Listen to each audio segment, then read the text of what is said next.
Hey guys, Ultra Healthy Video Game Nerd here, your eternal friend and lover. This is another little sit down with everybody to talk about some of my opinions on video gaming, and today I want to tell you about why I don't collect games. I'm not a game collector, I'm a game player. I do, however, insist now that my games come with a box and instructions, but that alone I don't think makes me a collector. I don't do things like try to get complete sets for a system. Like I don't try to collect every single game for the Famicom or something like that. There's a lot of good reasons, so I want to talk about those today. First of all, I have less than 400 video games. I have probably around 360 or 370. Now I have 14 systems, so that's, I don't know, maybe give or take 50 games per system. I think less. And that's a huge number of games. And that's a lot of video games. I understand there are some people out there who have walls and walls with thousands of video games. Cassettes alone, basically, and that's fine. And basically right now I have very few loose cassettes. I have about 10 on the TurboGrafx that I'm going to try in the next couple months to get turned over and get to complete with the boxes. But I don't just run out and try to buy as many games as possible. I'm really cautious about what I buy, especially now that I've made this decision that I only want to buy things complete with box and instructions. So that jacks up the price, 10 times basically. So there's a number of reasons why I don't collect. And the first one is that, to me, video games are not objects. I don't really see the point in collecting them like stamps or coins. To me personally, they're not just physical objects that just sit there. They're activities. They're something that I perform an action on and spend time with. So of course, I only have so much time to spend on a video game, and I don't, just pick up a game, play it for 20 minutes and go, interesting. I try to play games to the end. And if there's bonuses, I try and get them all and play it on hard mode. So, of course I don't have time to do all that. But more importantly, they're not just, decorations that look nice to me. Yeah, it feels good to have the actual object, that really rare game. I enjoy that aspect of it, as much as you guys do. It is fun, but I see no benefit to me to be able to look at a row of every single Famicom game in front of me. That makes no sense. I want to play the games that are fun, so I just only try to buy the ones that I enjoy, not just all of them. There's another big reason that I don't collect and I only buy the games that I think are good, and this is related to me living in Japan. Basically, when I buy games, I buy the Japanese versions. I don't buy NES games, I buy Famicom games. And in Japan, there are legions and legions of shit games that don't get brought over to the West, don't get translated, because nobody's stupid enough to buy them and play them. On the Famicom, there are some of the best games ever, the Mega Mans and this and that. For every one of those, there's between 5 and 10 utterly useless games that have zero value. Sports games, text adventures, outdated role-playing games, quiz games, pointless variety crap that nobody wants and you can't sell. People won't buy them. They have negative value because they just take up space. So there's zero point in me trying to collect all of those just so I can look at them. I don't want to play any of them, you know what I'm saying? You guys in the West, in America and Europe, those have been filtered out.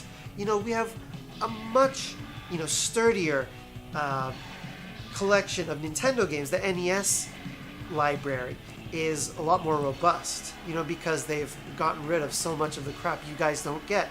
All the pointless, books that are, it's a book, that's just a game, you just read text, that's all, basically. Maybe every once in a while you select something. So there's no point in me getting those. Even the Sega Saturn, there's 40 or 50, great shooters and platformers, and there are hundreds of useless pieces of crap. Okay, so there's no point in me trying to get a complete set for the systems here. I call myself the ultra healthy video game nerd, and to be honest, it's a bit of an exaggeration. I'm not a personal trainer, but I really do focus on health a lot in my life. And that might give away that I don't only play games. It's not the only thing I do with my life.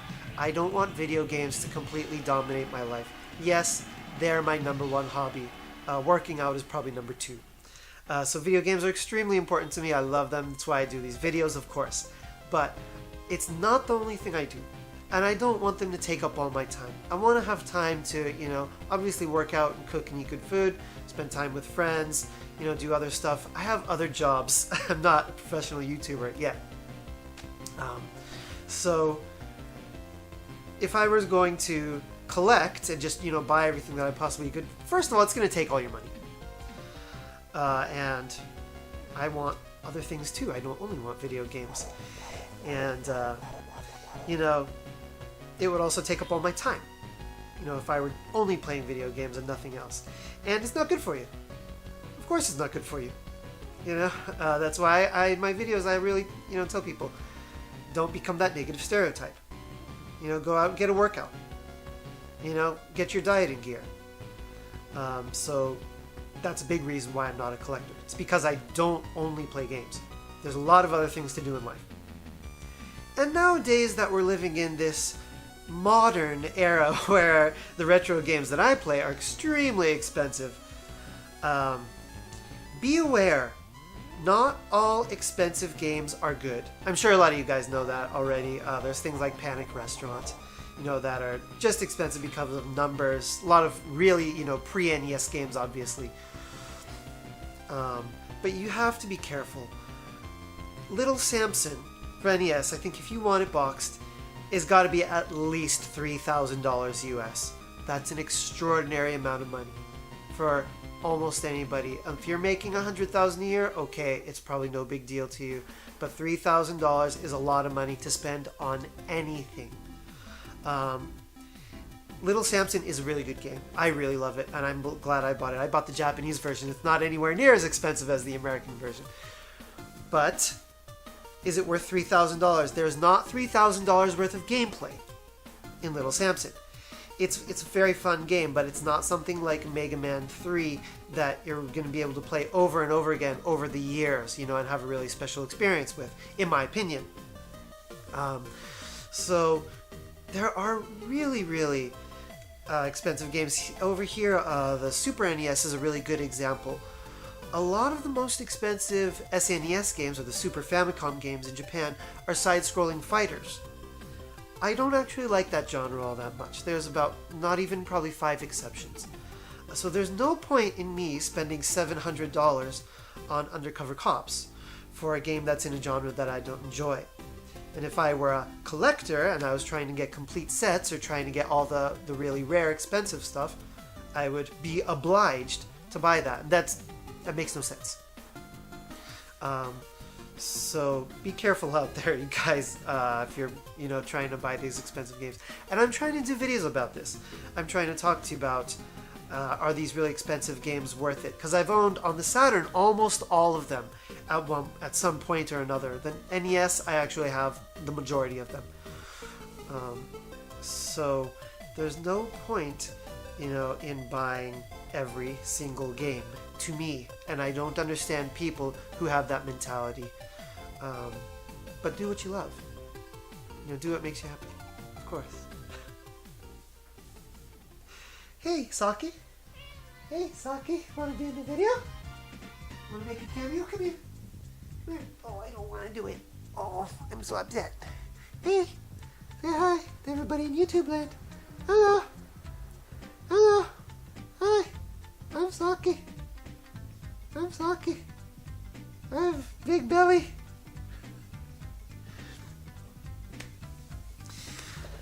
So those are the basic reasons why I don't collect. I'm a gamer, I'm a player, not a collector.